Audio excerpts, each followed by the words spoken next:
So you do this great thing, okay? Should you expect gratitude? Do you want them to be grateful? Do you anticipate them being grateful? And should they show it to you? That's next on this episode of the Gratitude Journal podcast.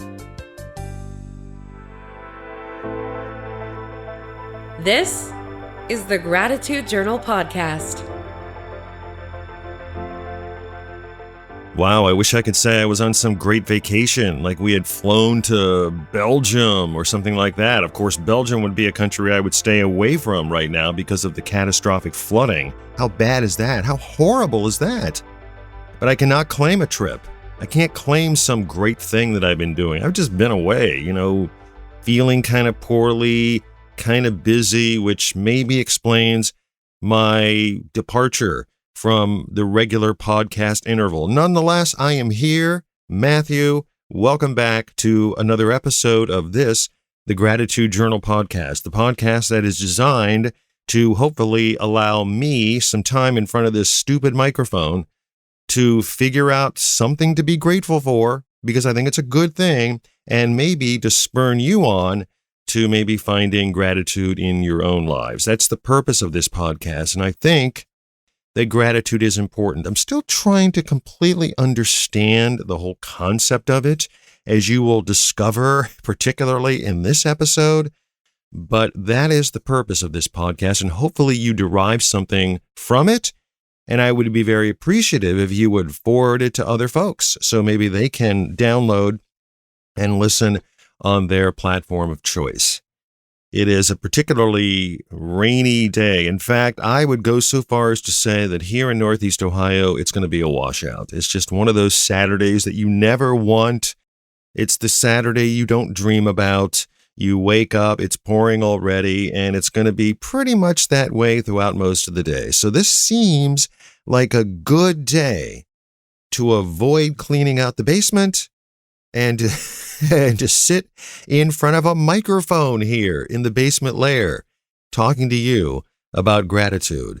But I do realize that I can only put off cleaning the basement for so long. Eventually, I have to face the music, right? We have to do those things that we really don't want to do. Isn't our lives really a collection, to a certain extent, even more pronounced on some days? Things that we really don't want to do, but we have to do. And sometimes I will say to Donna loudly, I just don't like doing stuff that I don't want to do. And that pretty much has summed up a couple of days over the past, I would say 10 days or so, compounded by the fact that I've just kind of felt this overall lightheaded dizziness, enough for me to reach out through the patient portal to my primary care physician to get an appointment to have it kind of quote-unquote looked at. Now, I don't know how you ascertain what the dizziness is about. Blood work didn't really show anything. I have kind of like a medication that I take sort of haphazardly for these ocular migraines that I've had ever since I was a kid. And I did take a half a pill through several days, but it seemed like if that were the case, that resulted in my sort of dizzy lightheadedness, then why did it wait a couple of days, to show itself? Because I spent a couple of days not taking them. It was just really a mystery. So as I'm trying to lay this all out for my primary care physician, who I'm sure marked me down as patient number 21 for the day, he probably had a soccer game to go to for his youngest son. And he's kind of nodding and looking blankly through me like, okay, I think we're almost done with this appointment. I can get on to appointment number 28 or whatever I was in the lineup. That was his general overall feeling. So it didn't seem like I had a tumor in my head. It didn't seem like I had, any kind of wacky white blood cell count because I had blood work done. Who knows? But it was enough for me to just kind of get through the workday and then sort of sit in a chair. You should have seen my workout. And you ever watch a person try to do a workout when they really can't stand upright? It's really kind of odd and maybe really kind of funny. I should have filmed it. I could have got even more YouTube views than I normally get from my sad YouTube channel.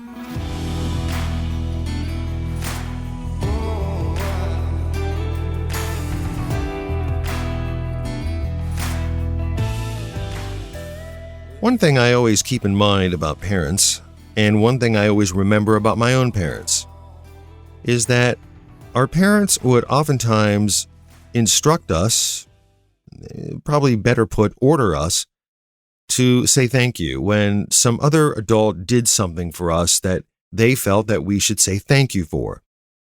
Like someone gives you something, and my parents would say, "What do you say?" And of course, we would say, "Thank you." And one thing I do notice about my siblings, because I do feel like parents give wisdom to their children, and their children as parents oftentimes emulate their parents. So I see that in my siblings. Now, out of the 7 of us, I'm the only one without children, so I'm speaking really as sort of a onlooker from a distance, but it seems to me that as I've watched them integrate with their children and discipline their children and the way they treat and talk to their children, that they have gotten those same kind of principles from our parents. Because I've heard them say to them, "What do you say?" And then, of course, their kids will say, "Thank you." And it's kind of cute how my niece Lauren's children do it sort of all in unison, all 3 of them. I really need to record it sometime because it's very, very cute. But I think that this act of instructing the children to show gratitude is instilled early on. And I do wonder, when did we lose that? Because it seems to me that that act of expressing gratitude has gone by the wayside. Now, that could be because it's just a teenager thing, but why would it materialize in our adult lives? That's what sort of stumps me, and it sort of puzzles me. And it begs me to ask the question, should we expect gratitude? So we do this thing for someone. It can be for our loved one, which I'll get to in a second. It can be for anyone. It could be holding the door open. It can be allowing somebody to go ahead of us. I know sometimes when Donna and I are driving and we come up to a 4-way and someone comes up to the 4-way at the same time and they have their left-hand turn signal on, let's say, and I will wave them through, like, "You go ahead."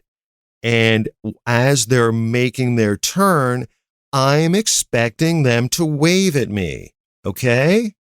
I'm expecting them to acknowledge this gratitude that I just showed them out of the kindness of my heart.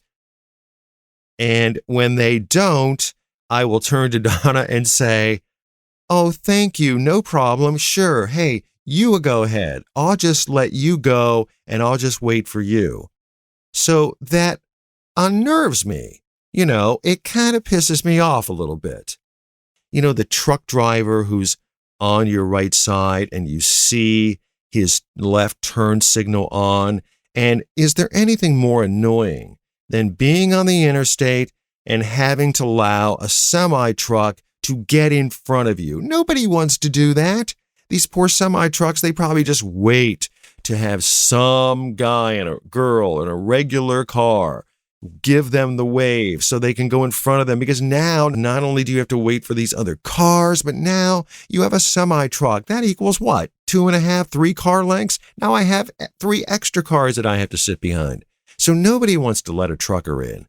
So the ultimate expression of gratitude is having that trucker pull in front of you after you waved this person into your lane or flashed your lights, saying to that trucker, "You go ahead."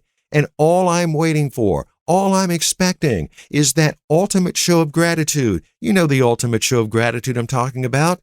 I mean, when that trucker flashes his lights on his trailer, saying to me, "Hey, dude, thank you for allowing me to go in front of you." And when that trucker doesn't do that, that pisses me off. I want gratitude shown to me. I want to be acknowledged for my gratitude. In past episodes, I'm sure I've mentioned the late, great Jim Cheneau, my good friend who I worked with at a radio station here in Akron, Ohio, back in the early 90s, and really continued to have a friendship with, a person who was really an idol of mine, who really early in my career, I wouldn't say act as a mentor per se, because I really had tried to pattern myself after all of his moves. I mean, I tried to copy and emulate everything he ever did on the air. Of course, I failed miserably at that chore, but Jim Cheneau was a guy who continued to be my friend. And so it just has always amazed me as I share with people who knew Jim during his time over at 91.3 The Summit here in Akron. As I share with them, I couldn't believe that this guy who I sort of, admired from a distance as a listener and as a budding radio person actually considered me a friend. I mean, it still slays me to this day. And one of the things that I've admired about Jim, always when he was alive, was his appreciative, grateful treatment of people who served him. He seemed to go particularly out of the way to acknowledge their existence. And I noticed that it would start at these live remote broadcasts where listeners would come up to him and they would say, "Hey, you're Jim Cheneau," because he just had this very recognizable voice.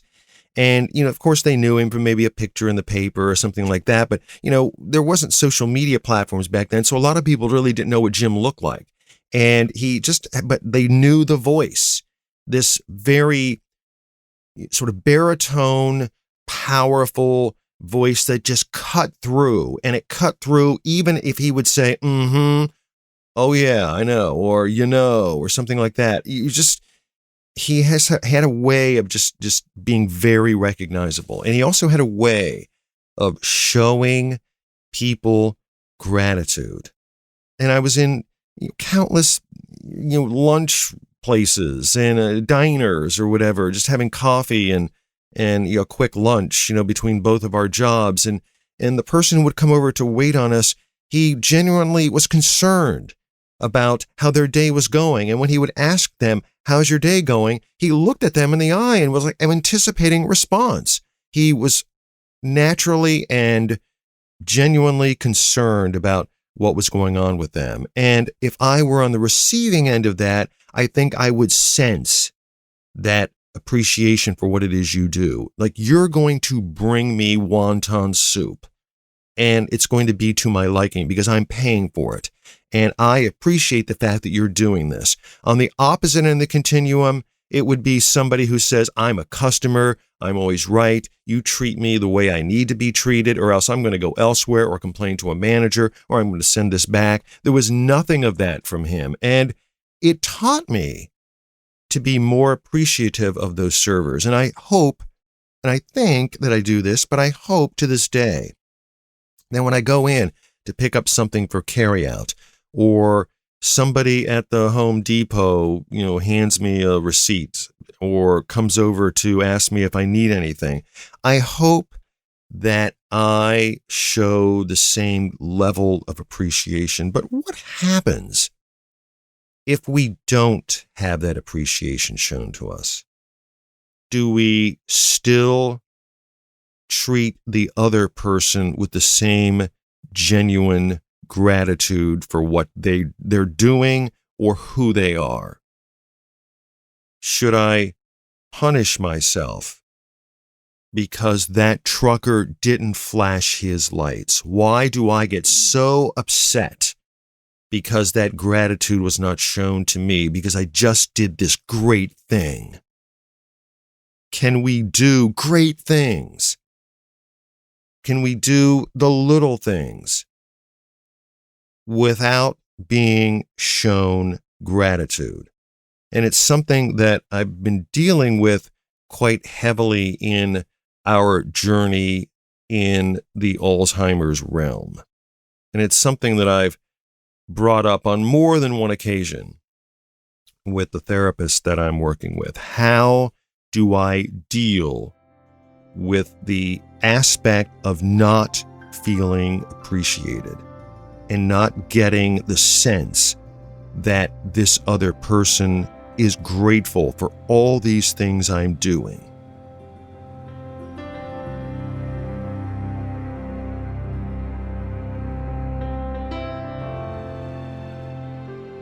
I can think of several incidents over the course of my life where I'm still to this day very grateful for a courtesy that was extended to me.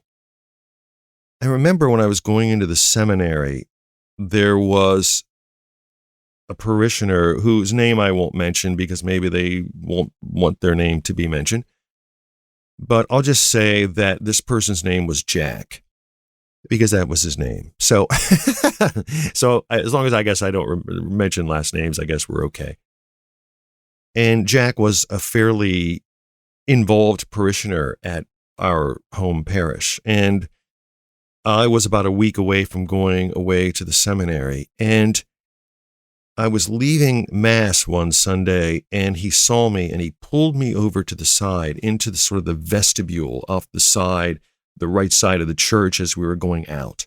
And he waited till all these people walked past. And he had a $100 bill in his hand, and he pressed it into my hand. And he said, "I don't know, and I don't care if you go all the way to priesthood. I hope you do. But I just want you to know how proud I am and how proud this parish is that you're going to try this and that you're going to go out and put forth everything that your parents have taught you and everything that these priests and nuns have shared with you here at St. Peter's. And I just want you to have this, and this is just a small token." And I was just so taken back by that. Not only was it the largest amount of money that I've ever been given, but I was just really grateful that he would take me aside and say that to me. And those words still ring in my head. I can still see his face. And perhaps I should seek him out and find out, A, if he's still living, and B, if he is, to share with him how grateful I am. And I'm making a mental note to do that because I think it's important that people are acknowledged for the things that they do, for the grateful things that they do. And if they're not acknowledged, then if it's possible to be acknowledged, I think they should. If they're not acknowledged, then what happens then? What happens next? Anything? Do we just let that go? When I was working for the sports radio station in Washington, D.C., and this is the other thing that kind of really sticks out in my head, and to this day, I'm very grateful for it. We had a general manager, and his name was Jim. And Jim was a D.C. native, and he knew, working at a sports station, that there were a number of people from all over the country who came to D.C., to work. I mean, D.C. is really a melting pot of all these different people and from different places. And so at a sports station, all the people who worked there, they would routinely wear, the colors and the logos of the teams that they followed from, the place where they grew up and where they were born. And of course, when I worked at the sports station in Washington, D.C., as I did every place that I've ever worked where the locale was outside of Northeast Ohio, I flaunted Cleveland sports teams. I wore all their logos. I obviously, even though most of the time the teams that I followed sucked, I was proud to, quote unquote, fly the flag for these teams. And so he knew that I was a big Cleveland sports fan. And so one day he called me into his office and he brings out this sort of pullover, like a vinyl pullover that you would wear, maybe in wind conditions or rainy conditions. And it had the Chief Wahoo logo. I know that's a bad thing now to flaunt, but it had the Chief Wahoo logo. And, he brought it out and he laid it on his desk and he said, "I just want to let you know how proud I am of the work you're doing. And I just want to let you know that, I know that you're far from home and you're, missing your family. And I just want to give you a little piece of home so that you can have this.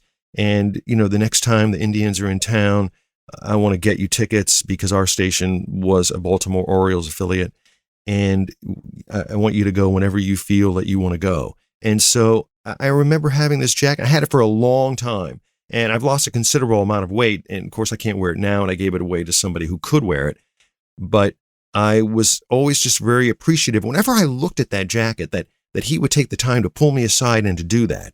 And for that, I'm very, very grateful. And I have had the chance to thank him for doing that because we're friends on Facebook. And I say, to this day, I remember that gesture, and it really meant a lot to me. But how about if we're not appreciated? How about if we do the things that nobody says anything about? How do we treat that? My friend Ron in Kentucky gave me a book from an author I'd never heard of, and his name is Galen Ferguson. And he wrote a book called Natural Bravery. And I have to say that it is a book that I'm slowly plowing through. Now, it's not to suggest that the book is not interesting. It is. It's full of concepts that lean in the Buddhist tradition, things that I want to make sure that I understand. It's also written in very short chapters. And how I've approached this book is to read a couple of chapters and then sort of let them sink in. And lately, I've been doing that with several books. I have this little stack to the right. Usually I download books from the library onto an old iPad, and I read them that way, and then I send them back when I'm done. But it's been kind of rare where I've actually pulled out a physical book to read. And my lighting sucks where I sit, and I have to make a mental note to change that. But this book is called Natural Bravery, and it's something I'm trying to grasp. It's something I'm trying to wrap my head around. And I came across this segment of a chapter about not expecting gratitude. And I just want to read a small section of this particular chapter from Galen Ferguson, if you will indulge me. Quote, "Don't expect gratitude. What a wise saying. If our efforts on behalf of others are based on their being grateful, we will certainly fail. A glance at history shows countless women and men whose generosity and patience, bravery and kindness went unrecognized, unrewarded. If our bravery is largely conditioned, like a dog eagerly performing tricks for another delicious treat, we will eventually give up. We stall out midstream because we are dependent on others for wind in our sails. In contrast, Windhorse is an inner motivation, a force that cares unceasingly for others, a typhoon of compassion." End quote. I have been mulling this section over for a number of days now.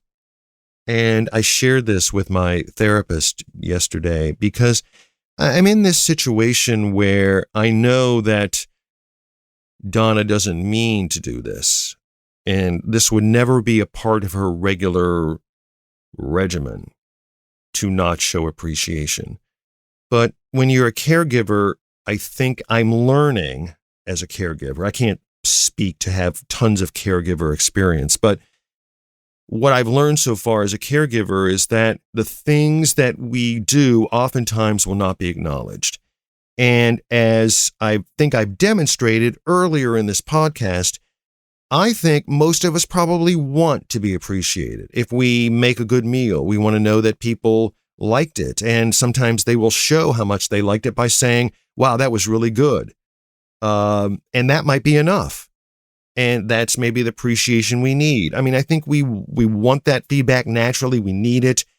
And I think in deference to the wisdom of Galen Ferguson, I think we just lean in that direction. It's just a natural inclination for us to want to be appreciated. It doesn't take away from the fact that he is exactly right. I'm assuming it's a he. That he is exactly right. That it is a mission, a goal of ours to do the things that we need to do without the need to have someone express gratitude for us doing it. And that's tough. That's tough for me. I'm trying to figure out the solution to that, to make myself feel better about those days when I feel like I've done 26 things in a row to assist my loved one in her journey on that day, and nothing is said in response to that. What is the best way for me to deal with that? I need to be better at not allowing the wind to be taken out of my sails because these things occur. I think what I can do, and maybe what I would urge you to do, if you feel the same way at times, while my boss didn't acknowledge this great action that I didn't acknowledge that I stayed 20 minutes more than I needed to. I had a client yesterday where I did some extra work for them. I sort of took it upon myself to do it so that their load would be lessened. And I never heard anything back from that. So my immediate inclination is to go, oh, great, thanks a lot. Just like that trucker who wouldn't flash his lights. See the next time I do something for you again. No, quite the opposite. I think I need to refocus my energies to continue to do things for others without the need to have gratitude shown to me. And I think that in turn teaches us and me more about being grateful for the opportunities to do things for other people. If that opportunity to do something for someone else can be a substitute for this emptiness we may feel about not having appreciation shown our way, then maybe that's the wind we need in our sails. I don't know. I'm pondering that. I'm giving that its just due. I'm letting that sink in.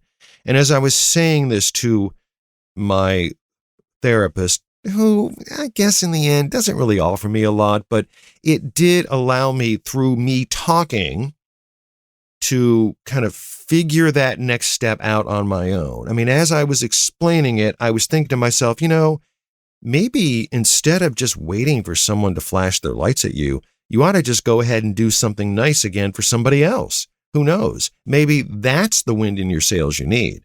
And so as I was telling him this, I was thinking, well, maybe that's what I need to do. I don't know. I'm trying to figure it out. Hence, should we expect gratitude?